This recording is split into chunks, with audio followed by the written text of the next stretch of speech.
بسم اللہ الرحمن الرحیم۔ السلام علیکم ناظرین۔ میرا ایک کزن مہربان جو کہ ہمیشہ مجھ سے خوش اخلاقی سے پیش آتا، مجھے نئی نئی چیزوں کے بارے میں بتاتا رہتا تھا۔ سارے خاندان میں مشہور تھا کہ مہربان کے پاس بہت ساری معلومات ہوتی ہیں۔ مجھے مہربان سے بات کرتے ہوئے کبھی بھی ایسا نہیں لگا کہ وہ کچھ غلط سوچ رہا ہے۔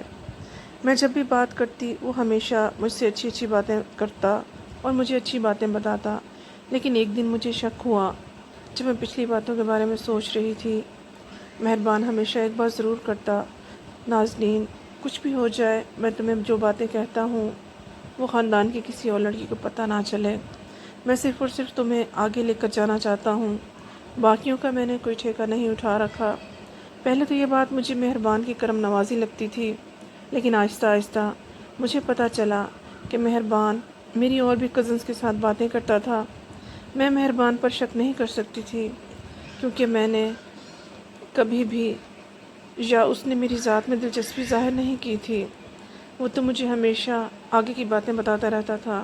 مہربان کی نیت پر میں کیوں شک کرتی اور مجھ سے کہتا کہ تم انگریزی بول کر، اچھے کپڑے پہن کر دوسری لڑکیوں کی طرح بنو جنہیں صحیح کپڑے پہننے کا ڈھنگ نہ ہو، بات چیت کرنا نہ آتی ہو، وہ کامیاب نہیں ہو سکتی۔ میں مہربان کی انہی باتوں کی وجہ سے بے پناہ بھروسہ کرنے لگی۔ ایک دن مہربان کہنے لگا، تم میرے ساتھ بازار چلو، میں تمہیں فوٹو اسٹوڈیو لے چلتا ہوں، تمہاری 5-6 فوٹو بنوا لیتے ہیں۔ میں خوش ہو کر مہربان کے ساتھ چلی گئی کہ یہ تصویریں کام آئیں گی جاب کے لیے۔ اس نے کہا تم تصویریں بنوا لو گی تو زندگی بھر کام آئیں گی، انہی تصویروں سے پاسپورٹ بنتا ہے اور CV بھی بنتا ہے۔ میں مہربان کی باتوں میں آ کر اسٹوڈیو میں آ گئی۔ 5-6 تصویریں بنوا لو۔ میں بہت ڈر رہی تھی لیکن اسٹوڈیو کی شہرت بہت اچھی تھی۔ 9ویں کلاس سے مجھے تصویریں بنوانا تھیں۔ ابا مجھے اسی اسٹوڈیو میں لے کر آئے تھے اور یہ آدمی ابا کا جاننے والا تھا، اس لیے مہربان پر شک کرنا بلا وجہ کی بے وقوفی تھی۔ میں نے تصویریں بنوا لی تھیں۔ مہربان نے مجھ سے کہا، اب میں تمہیں خوشخبری دوں گا، بس تم اس دن کا انتظار کرو جب تم نوکری کے لیے پاکستان سے باہر جاؤ گی۔ مہربان کی باتیں تھیں یا کوئی اندھیری رات کا جلتا چراغ جس نے مجھے ایک امید اور ایک روشنی دکھا دی تھی۔ میں مہربان کی باتیں دن رات سوچتی اور اپنے آنے والے دنوں کے بارے میں بہت ساری منصوبہ بندی کرتی۔ میں نئے راستوں پر چل پڑی۔ ایک دن ایک چھوٹا بچہ ہمارے گھر آیا اور کہنے لگا، آپ ہی تمہیں مہربان نے کھیتوں میں بلایا ہے۔ میں مہربان کی بات سننے کے لیے کھیتوں میں گئی۔ اس کے ہاتھ میں کالے رنگ کا لفافہ تھا۔ کہنے لگا کہ اس میں تمہاری خوش قسمتی کا پروانہ ہے۔ میں نے اس سے وہ لفافہ لے لیا۔ دل زور زور سے دھڑک رہا تھا۔ میں سوچ رہی تھی کہ پتہ نہیں اس میں کسی نوکری کا بلاوا ہے، کسی تقرری کا ذکر ہوگا۔ میں یہ سوچ رہی تھی۔ گھر پہنچی، دیکھا آگے مہمان بیٹھے ہوئے تھے۔ یہ مہمان میرے رشتے والے تھے۔ انہیں دیکھ کر ماتھے پر پسینہ آنے لگا کہ اماں میرا رشتہ کرنے جا رہی ہیں۔ ان لوگوں کی حالت سے ایسا ہی لگ رہا تھا۔ جب بھی گھر میں کوئی 5 کلو والی مٹھائی لے کر آتا، میں سمجھ جاتی کہ بات رشتے کی ہی ہو رہی ہے۔ میرے گھر میں میرے علاوہ رشتے والا کوئی نہیں تھا۔ خیر میں بیٹھ گئی۔ اماں نے مجھ سے کہا کہ لال جوڑا پہن کر ان لوگوں کو چائے دو، یہ تمہیں دیکھنے آ رہے ہیں، دور پار سے آئے ہیں، تمہاری شہرت ہی اتنی ہے، تم پورا دن گلیوں میں پھرتی رہتی ہو اور اپنی خوبصورتی اور حسن کے جلوے بکھیرتی ہو تاکہ تمہیں دیکھ کر لڑکے اچھی طرح سے آنکھیں ٹھنڈی کریں اور پھر تمہارے رشتے کی باتیں ہوں۔ ان لوگوں کو دیکھو، ان کے چال چلن ٹھیک نہیں لگ رہے مجھے تو یہ موچی میراثی لگ رہے ہیں۔ یہ لوگ تمہارا رشتہ لے کر آئے ہیں، اب پورے محلے میں بدنامی ہوگی کہ ایسے لوگ تمہارا رشتہ لے کر آئیں گے جن کا اٹھنا بیٹھنا بھی ٹھیک نہیں ہے۔ میں بہت شرمندہ ہوئی تھی۔ میں تو مہربان کے ساتھ ہی آتی جاتی تھی۔ خیر مجھے اماں کی باتوں کی قطعاً کوئی پرواہ نہ تھی۔ میں نے ان لوگوں سے سلام دعا کر لی۔ اس کے بعد کمرے میں آ کر وہ لفافہ کھولا۔ اس میں میری تصویریں بھی تھیں اور ساتھ ہی ایک سبز رنگ کی چھوٹی سی کتاب بھی تھی۔ اسے پاسپورٹ کہتے تھے۔ مجھے تو ان دنوں ان ساری چیزوں کا پتہ نہیں تھا۔ میں نے وہ سبز رنگ کی کاپی اپنے پاس رکھ لی۔ اگلے دن مہربان نے مجھے دوبارہ سے کھیتوں میں بلایا، مجھے تفصیل میں سمجھایا کہ یہ نوکری کا پروانہ ہے اور یہ کہ مجھے کچھ دن میں پاکستان سے دبئی روانہ ہونا ہوگا۔ میں مہربان کی باتیں سن کر خوش ہو گئی تھی۔ میرے لیے تو دبئی ایک خوابوں والی جگہ تھی جس کے بارے میں نے بڑی بڑی باتیں تو سن رکھی تھی، لیکن آج تک دبئی جانے کا اتفاق نہیں ہوا تھا۔ ہو بھی کیسے سکتا تھا؟ میں ایک مڈل کلاس گھرانے کی لڑکی تھی۔ مجھے مہربان نے کہا کہ یہ بات میں اپنے گھر والوں کو قطعاً نہ بتاؤں اور نہ مجھے وہ دبئی بھیجنا گوارا کریں گے۔ مجھے مہربان نے کہا وہاں جا کر تمہیں بس کھانا پکانا ہوگا، وہی کھانا جو تم گھر میں بناتی ہو۔ ایک پاکستانی فیملی ہے، یہ لوگ سادہ کھانا کھاتے ہیں، تمہیں تقریباً 1 لاکھ کے قریب تنخواہ دیں گے۔ انہیں تم جیسی معصوم اور سیدھی سادی لڑکی کی ضرورت ہے۔ مہربان کی باتوں میں آ کر میں اپنے گھر والوں کو بتائے بغیر اس کے ساتھ روانہ ہو گئی۔ ایئرپورٹ پر جا کر مجھے یہ نہیں پتا تھا کہ میرے آگے کیا ہوگا۔ مستقبل کے بارے میں مجھے ذرا بھی خبر نہ تھی۔ میں تو بس مہربان کے دکھائے ہوئے خوابوں کے پیچھے جا رہی تھی۔ تھوڑی ہی دیر کے بعد ایئرپورٹ پر جہاز کے چلنے کا اعلان ہو گیا تھا۔ مجھے مہربان نے کہا کہ 2-3 دن کے بعد ایک آدمی کو فون کروں گا، وہ تمہیں نوکری پر لے جائے گا۔ فی الحال ایئرپورٹ پر لینے کے لیے تمہیں 2-3 لڑکیاں آئیں گی۔ وہ ساری باتیں سمجھا کر چلا گیا تھا۔ میں پریشان ہو گئی۔ جہاز میں بیٹھی پہلی بار مجھے پتہ چلا ہواؤں میں پرواز کتنی مشکل، خوفناک اور ڈراؤنی ہوتی ہے، پر یہ نہ جانتی تھی کہ آگے کا راستہ اور زیادہ کٹھن اور مشکل ہونے والا ہے۔ کچھ وقت کے بعد جب میں ایئرپورٹ پر اتری تو دبئی کی سرزمین آ چکی تھی۔ مجھے لینے کے لیے پہلے ہی 3-4 لڑکیاں آ چکی تھیں۔ انہوں نے مجھے کیسے پہچانا، اس بات سے تو میں بھی انجان تھی، مجھے کوئی خبر نہیں تھی، لیکن ان کی چال ڈھال اور ان کے رنگ ایسے تھے کہ وہ کوئی شریف لڑکیاں معلوم نہ ہوتی تھیں۔ ان کا لباس بڑا ہی مختصر تھا۔ میں ان سے بات کرتی تو وہ بات بات پر میرا مذاق اڑاتی۔ ایسا لگتا تھا جیسے انہیں میں کوئی بہت ہی سادہ اور بیوقوف لڑکی لگتی ہوں۔ میں نے سوچا کہ شاید اس پاکستانی خاندان میں ایسی ہی لڑکیاں ہوتی ہوں گی، تبھی وہ مجھے اتنی زیادہ تنخواہ پر کھانا پکانے کے لیے لے جا رہے ہیں۔ میں چپ چاپ ان لڑکیوں کے ساتھ چلی گئی۔ میں سوچ رہی تھی میں جاؤں گی تو کسی گھر میں جا کر کھانا پکانا پڑے گا، لیکن یہ لڑکیاں جاتے ہی مجھے ایک مخملی پردوں والے کمرے میں لے گئیں۔ یہ کمرہ بہت ہی زیادہ خوبصورت نرم ریشم کے پردوں سے سجا ہوا تھا۔ میں دیکھ کر پریشان بھی ہوئی اور حیران بھی، اور خوش بھی تھی کہ چلو اتنی اچھی جگہ پر میری رہائش ہوگی۔ ابھی 10 منٹ بھی نہ گزرے تھے کہ ایک عجیب سے تیوروں والی عورت میرے کمرے میں داخل ہوئی۔ عورت کی عمر 40-45 سال کے لگ بھگ ہوگی، لیکن اس نے بھڑکیلے کپڑے اور شوخ میک اپ کر رکھا تھا۔ وہ اپنی عمر سے کم نظر آنے کی کوشش کر رہی تھی۔ اس نے ماڈرن قسم کے کپڑے پہن رکھے تھے۔ مجھے آتے ہی سر سے پاؤں تک جائزہ لے کر کہنے لگی، تم تو واقعی میں اچھی خاصی خوبصورت ہو، لیکن مجھے یہ نہیں پتا تھا کہ تمہاری بھی قسمت ہم جیسی ہوگی۔ کیا مطلب ہے؟ میری بات سن کر وہ کہکا لگا کر ہنس پڑی اور بولی، یہاں تمہیں کھانا نہیں پکانا پڑے گا، بس پیش ہونا پڑے گا۔ کیا مطلب پیش ہونا پڑے گا؟ تم مطلب بعد میں سمجھنا، پہلے جو میں کہہ رہی ہوں وہ کرو۔ یہ لڑکیاں آ کر تمہیں تیار کریں گی، کسی قسم کی چوں چاں کرنے کی کوشش مت کرنا۔ دیکھو اب تمہارے ساتھ وہی ہوگا جو ہم چاہیں گے، تم وہی پہنو گی جیسا ہم کہیں گے، اس لیے بلا وجہ مزاح مت کر کے خود کو تکلیف مت دینا۔ میں سمجھی شاید کوئی ماڈرن ہوٹل ہوگا، اس لیے مجھے ماڈرن کپڑے پہنائیں گے، لیکن وہ لڑکیاں مجھے آ کر دلہن والا لباس پہنانے لگیں۔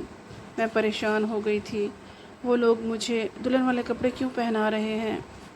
میری بات سن کر ایک لڑکی ہنس پڑی اور بولی، اس لیے کہ تمہارا دلہا تمہیں دیکھنے آ رہا ہے۔